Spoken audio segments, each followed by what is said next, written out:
ভবিষ্যতের সমস্যা যেন আর না হয়, সমাধান কিভাবে করা যায় সেদিকে আগাই।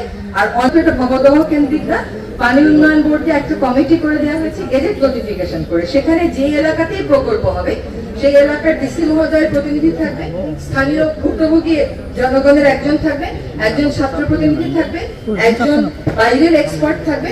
তারা কিন্তু আমাদেরকে রিপোর্ট দিচ্ছেন কোথায় কাজের গতি কম, কোথায় কাজের মান কম, সেই রিপোর্টগুলো আমরা পাচ্ছি। ধন্যবাদ। আপা, স্বৈরাচার শেখ হাসিনার আমলে কোটি কোটি টাকার দুর্নীতি হয়েছে, তার কি সমাধান হবে? আপা, স্বৈরাচার শেখ হাসিনার আমলে কোটি কোটি টাকার দুর্নীতি হয়েছে, এই বাবদায় এর কি সমাধান আছে? আপা,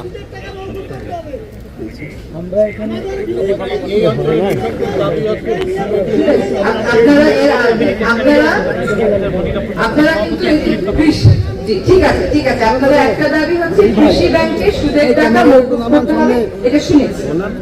আপা, স্বৈরাচার শেখ হাসিনার আমলে কোটি কোটি টাকার দুর্নীতি হয়েছে, এখানে কোটি কোটি টাকা আত্মসাৎ করা হয়েছে, কি বলবেন আপা? আপনি ভবদহ নিয়ে প্রশ্ন করেন? জি আপা, ভবদহ বলছি। সেটা বলেই দিল তো দুর্নীতি আমরা এখন হলো চলমান রয়েছে, কবে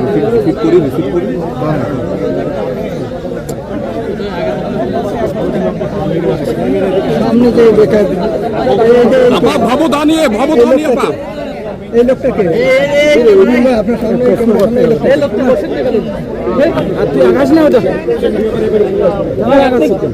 পিছিয়ে এসে না, আমাদের একটু সুযোগ দেন, আপনি সুযোগ দেন। আরে আকাশ ওনাদের বক্তব্য ছিল যে দীর্ঘমেয়াদী সমস্যা, হাওড় এলাকার সমস্যা,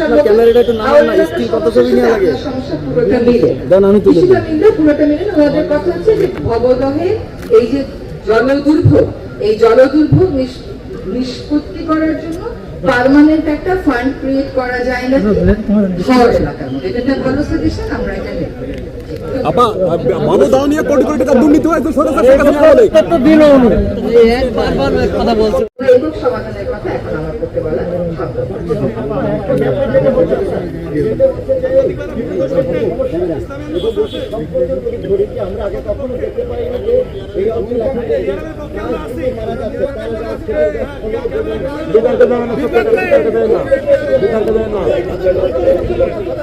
প্রকল্পটা এখনো হয়নি, প্রকল্প যখন হবে আপনারা মতামত দেবেন, সেখানে থাকবে। তা আমাকে একটা কথা বলেন, এই যে হরি নদীটাকে আমি খনন করতে বললাম, দেখা গেল হরি নদীর চারপাশে আপনার ইট ভাটা আর ধানের, এই সমস্যাটা আমরা সৃষ্টি করি নাই। আপনি যখন বলেন যে গাছ থাকছে না, এই ইট ভাটাগুলো তো সরকারি ইট ভাটা না, এই ইট ভাটাগুলো যারা দিয়েছে এই বছর তাদেরকেও তো করতে হবে, ঠিক আছে?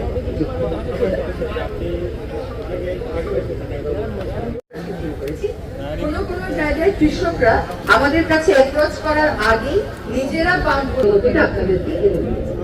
এখন এত বড়, এটা কিন্তু আসলে জাতীয় দুর্যোগ, এত বড় একটা জাতীয় দুর্যোগে সকলকেই তো আগাতে হবে। আর আজকে যদি আপনি জলবদ্ধতার কথা বলেন, এই জলবদ্ধতার সমস্যা কিন্তু পুরোটা যে প্রকৃতি কেন্দ্রিক বা পুরোটা কোন একটা মন্ত্রণালয় কর্তৃক সৃষ্ট তা না, এখানে স্থানীয় কিছু সমস্যা তো রয়েছে। স্থানীয় সমস্যা যেহেতু রয়ে গেছে, স্থানীয় মানুষকে সেজন্য আগাতে হবে। ঠিক কোন পথে ভবদহের জলাবদ্ধতার সমাধান হবে, এটা এই মুহূর্তে এখানে দাঁড়িয়ে আমার বলা ঠিক হবে না। তার কারণ হচ্ছে এখন জনগণের সাথে যারা ভুক্তভোগী তাদের সাথে কথা বলার প্রক্রিয়াটা শুরু করছে। গত বছর বর্ষার মতো দুর্ভোগ না হয় সেজন্য অন্তর্বর্তীকালীন কিছু কাজ আমরা হাতে নিয়েছি। যেমন আমডাঙ্গা খাল খনন, এটা নিয়ে বলতে পারেন যতটা চওড়া করে খনন করার কথা ছিল ততটা চওড়া করে খনন করেন নাই, ততটা চওড়া করে খনন করতে গেলে আমাদের অনেক সময় লাগবে। আবার বড়ি, ভদ্রা, আপাত এই তিনটা নদীও খননের কাজ আমরা শুরু করে দেবো, এটা বাংলাদেশ সেনাবাহিনী করবে। সেখানে আপনারা আমাকে বলতে পারেন যতটা চওড়া করে যতটা গভীর করে করার কথা ছিল ততটা গভীর করে হয়নি, কিন্তু হবে। ওই যখন চিরস্থায়ী সমাধানটা হবে তখন ওইটা হয়ে যাবে। আপাতত গত বর্ষার মতন যেন আর পানি না জলের কাজ শুরু করে দেবে এবং আমরা আমডাঙ্গা খাল ওই খননের কাজটা শুরু করে দেবো। এবং যেহেতু এখন আমরা আছি, আমরা সকলেই সজাগ আছি যাতে গতবারের মতো কতগুলো আছে প্রাকৃতিক কারণ আমাদের নিয়ন্ত্রণে ওরকম দুর্ভোগ আপনাদের আর পোহাতে না হয়। এখানে কয়েকটা কথা বলা জরুরি যে আমাদের ধান যেটা দেখতে পাচ্ছি যে 3000 কৃষক 3000 হেক্টরে ধান হয়নি, সেই কৃষকদের তো নিশ্চয়ই কিছু দুঃখ রয়েছে। আপনারা আমাদের খাদ্য নিরাপত্তা একটা অনেক বড় ভূমিকা রাখবে। এখানে বিএডিসি একটা ভূমিকা পালন করেছে। আমাদের এবার কেশবপুরের একটা জায়গাতে একটা চিংড়ি বাঁধ ভেঙে গিয়ে আবার 600-র উপরে মানুষের জমি প্লাবিত হয়ে গেছে, মনোরাম করে প্লাবিত হয়ে গেছে। তাদের জন্য ওই শেষ মুহূর্তে তো আমাদের কিছু করার ছিল না, কিন্তু আমরা দুর্যোগ ব্যবস্থাপনা মন্ত্রণালয়কে বলার সাথে সাথে তারা 3 মাসের জন্য খাদ্য সাহায্য দিয়েছে। আশা করি এটা আমরা আরো কিছুটা বাড়িয়ে দিতে পারবো। আরেকটা যে কথা বলতেই হবে আমাদেরকে, সেটা হচ্ছে যে আমাদের বিদ্যুৎ মন্ত্রণালয় থেকে কৃষকেরা যাতে বাণিজ্যিক হারে সেচের জন্য টাকা দিতে না হয় সেই ব্যবস্থাটা করেছে। ফলে 5 মাস পানির নিচে থাকা কৃষকদের অবশ্যই অনেক সুবিধা হয়েছে।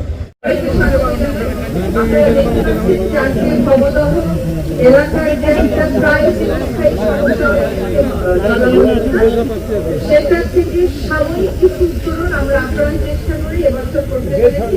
এবছর কিছু এলাকায় 20,000 হেক্টর বড় হয়, আমরা 17,000 হেক্টর জমি সকলে আমরা আজকে ধান চাষে আনন্দ যেমন দেখতে একইভাবে ভবদহের মানুষের সাথে কথা হবে। আজকে যদি অল্প কথাই হবে, ভবদহের সমস্যাটা চিরস্থায়ী কি সমাধান করা যায় এটা নিয়ে আমরা চিন্তা ভাবনা শুরু করেছি। আমরা আমাদের যে ফিজিবিলিটি স্টাডি করার কাজ শুরু করে দিয়েছি। আমরা আমাদের সাথে আমাদের কৃষি এবং স্বরাষ্ট্র উপদেষ্টা মহোদয় আছেন, আপনারা কথা বলেন না, উপদেষ্টা মহোদয় আছেন, আমাদের বিদ্যুৎ উপদেষ্টা মহোদয় আসতে পারেননি দেশে থাকার কারণে, আমাদের হাফিজ ভাই আছেন, আমাদের ডিসি এবং কমিশনার যারা আছেন, যারা পানি উন্নয়ন বোর্ডের পরিশ্রম করেছে তারা সকলেই আছেন। আমরা আপনাদের সাথে কথা বলার উদ্দেশ্য হচ্ছে দুটাই। একটা জিনিস হচ্ছে আপনাদেরকে এই বার্তা দিয়ে দেওয়া যে আমাদের সরকারের কয়েকটা মন্ত্রণালয় সম্মিলিত প্রয়াসের কারণে আমরা এই 17,000 হেক্টর এলাকাকে আপাততের জন্য পানি মুক্ত করতে পেরেছি। আগামীতে আমাদের দুইটা কথা ভাবতে হবে, এটা অনেক দিনের লম্বা সমস্যা এবং সমস্যাটা দিন দিন আরো জটিল হয়ে গেছে। আমরা যখন 2005-এ কাজ শুরু করেছিলাম তখন যদি আমরা এটা সমাধান করতে পারতাম, সমস্যাটার সমাধান সকলের জন্য সঠিক সহজ, সেটা আমরা করতে পারিনি, করার সদিচ্ছা দেখাইনি। এখন বর্তমান অন্তর্বর্তীকালীন সরকার ভবদহ সমস্যার চিরস্থায়ী সমাধান কিভাবে করা যায় সেটা নিয়ে সকলের সাথে কথা বলবে। সকল পক্ষ বিপক্ষ এইসব কোনো কিছু দেখা হবে না, সকলের সাথে কথা বলা হবে। তারপরে বিশেষজ্ঞরা যেই কথাগুলো বলবে জনগণের মতামত বিশেষজ্ঞদের মতামতের আলোকে আমরা চেষ্টা করব চিরস্থায়ী সমাধানের পথে অন্তত কাজটা শুরু করে দিই। আর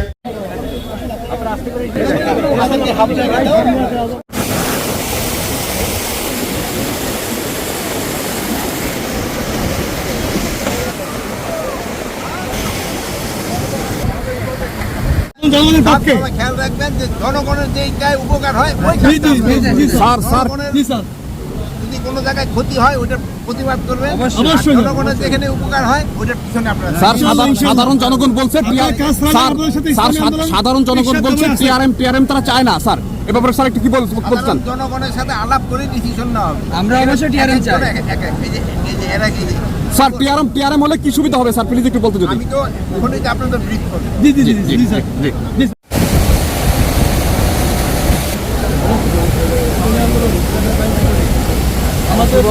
ইসলামী আন্দোলন সব আসছে, ইনশাআল্লাহ। জনগণের উপকারের জন্য কাজ জি করবে। জি জি জি আমাদের জন্য জি জি আপনারা যেন সুন্দরভাবে কাজ করতে পারেন তার জন্য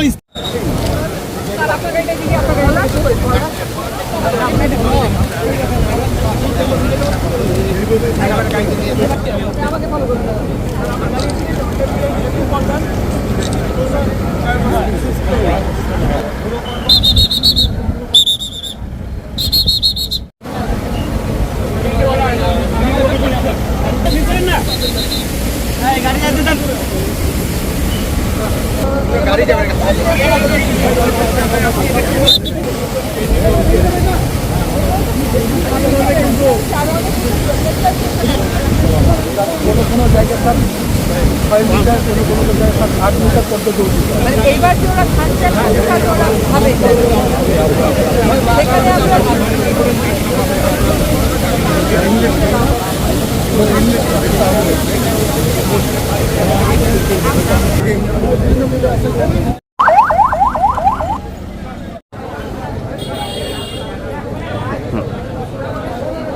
আমি মূল কথাটা বলছি আসলে এই যে টেকা বা মুক্তেশ্বরী যে নদী ভবধম এটা আছে আসলে 4টে থানা অভয়নগর, মনিরামপুর এবং ডুমুরিয়া কেশবপুরের সীমান্তবর্তী এলাকায় দিয়ে কিন্তু এই নদী প্রবাহিত হয়েছে। দীর্ঘদিন এটা একটা বৃহৎ সমস্যা। এটা তৎকালীন পাকিস্তান আমলের সবচেয়ে বৃহৎ বড় প্রকল্প ছিল কিন্তু এই ভবদল সুইচ গেট। তখন মানুষের আশীর্বাদ স্বরূপ থাকলেও বর্তমান অভিশাপে পরিণত হয়েছে। বিভিন্ন অনিয়মের কাজে বিভিন্ন নদীর চ্যানেল খালগুলো মানুষের দখল হয়ে গেছে। নদীগুলো দখল হয়ে সম্প্রসারিত হতে হতে ছোটো চ্যানেলে পরিণত হয়েছে।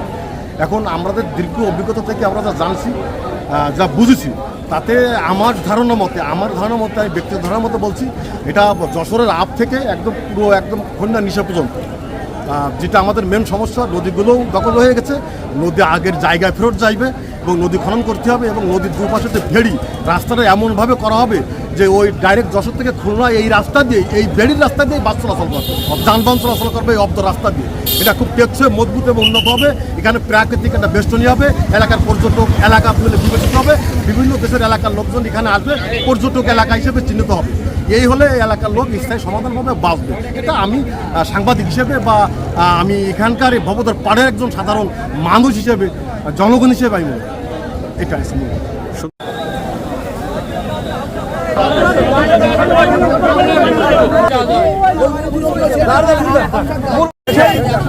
অনেক আগে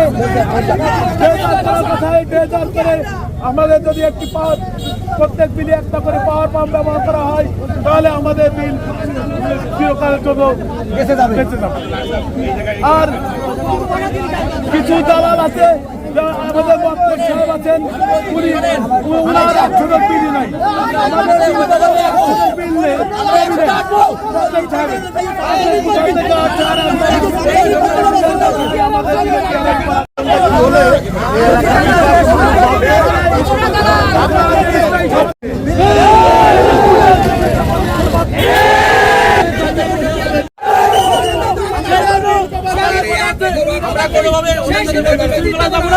আমাদের সিদ্ধান্ত আমাদের নেতারা নেবে।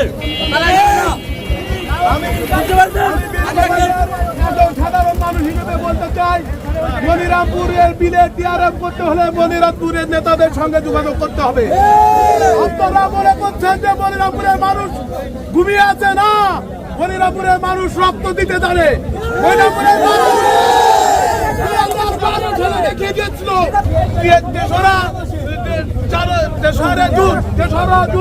মনিরামপুরের মানুষ দেখিয়ে দিয়েছিল মনিরামপুরের মানুষ কিভাবে রক্ত দিতে জানে। মানুষ কোন মানুষের কাছে জিম্মি নয়।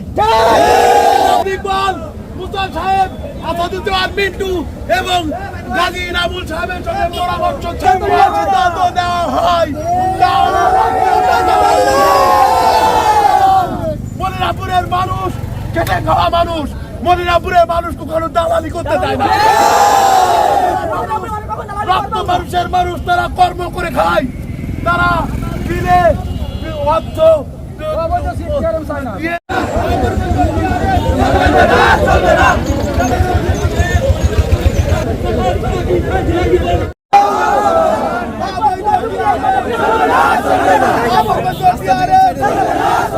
বিল কবলে আবার কত